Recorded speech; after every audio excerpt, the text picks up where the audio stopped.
ভিডিওটিতে ক্লিক করার জন্য আপনাদেরকে জানাই অসংখ্য ধন্যবাদ। আপনারা দেখছেন আপনাদের প্রিয় YouTube channel West Bengal DA salary. ইতিমধ্যেই কিন্তু রাজ্য সরকারি কর্মচারী এবং কেন্দ্র সরকারি কর্মচারীদের জন্য ডিএর অসন্তুষ্টের মাঝেও কিন্তু ডিএ সকলেই জানেন যে মাননীয় মুখ্যমন্ত্রী ডিএ দিচ্ছে না, 14% ডিএতে গিয়ে আটকে আছে। এই ডিএর আপডেটের পরও কিন্তু পেনশনভোগীদের জন্য দারুণ খুশির খবর। ভিডিওটি সম্পূর্ণ দেখবেন।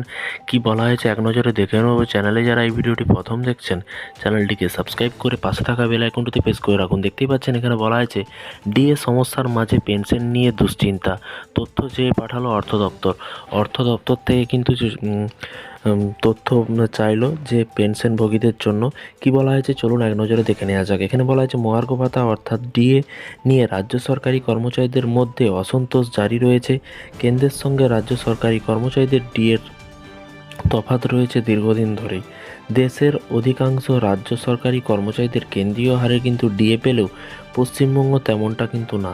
কেন্দ্রীয় হারে কিন্তু ডিএ বৃদ্ধি করার দাবি নিয়ে কিন্তু দীর্ঘদিন ধরেই আন্দোলন চালিয়ে যাচ্ছে রাজ্য সরকারি কর্মচারীদের একটা বড় অংশ।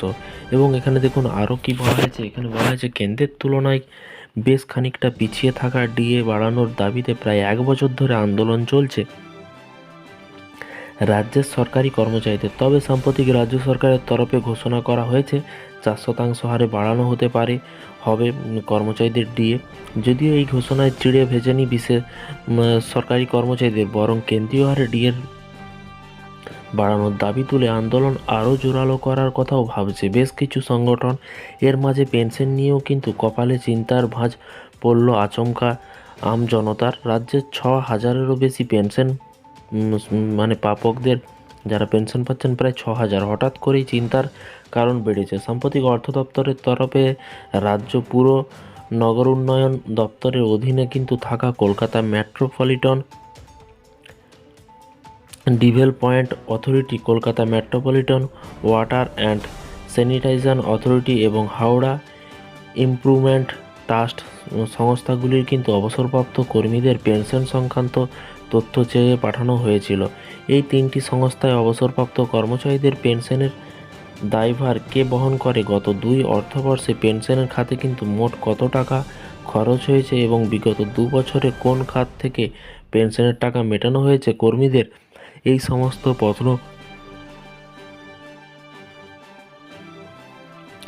প্রশ্ন জানতে চাওয়া হয়েছে অর্থ দপ্তরের তরফে। এছাড়াও প্রশ্ন করা হয়েছে যে চলতি অর্থবর্ষে আরও কতজন কর্মী অবসর নেবেন। অ্যাডমিনিস্ট্রেটিভ ট্রাইব দপ্তরের নিজস্ব অর্থ ভাণ্ডার থেকে পেনশনের টাকা মেটাতে পারে কিনা। উল্লেখ্য এই 3টি সংস্থায় অবসরপ্রাপ্ত পেনশনভোগীদের কর্মীদের কিন্তু সংখ্যা প্রায় 6,000। তাদের পেনশন নিয়ে কিন্তু নতুন করে কোনো ঘোষণা হবে কিনা সেই দিকে কিন্তু তাকিয়ে কর্মীরা। তো ফ্রেন্ডস, এই ছিল আজকে একটি ছোট্ট আপডেট। এই ধরনের প্রতিদিন সরকারি কর্মচারীদের ডিএ, বেতন বৃদ্ধি, যোজনা, প্রকল্প, ছুটি, সরকারি আপডেট, সরকারি নোটিফিকেশন পাওয়ার জন্য অবশ্যই চ্যানেলটিকে সাবস্ক্রাইব করে পাশে থাকা বেল আইকনটিতে প্রেস করে রাখতে ভুলবেন না। ভালো থাকবেন, সুস্থ থাকবেন এবং নিজের খেয়াল রাখবেন। Thank you.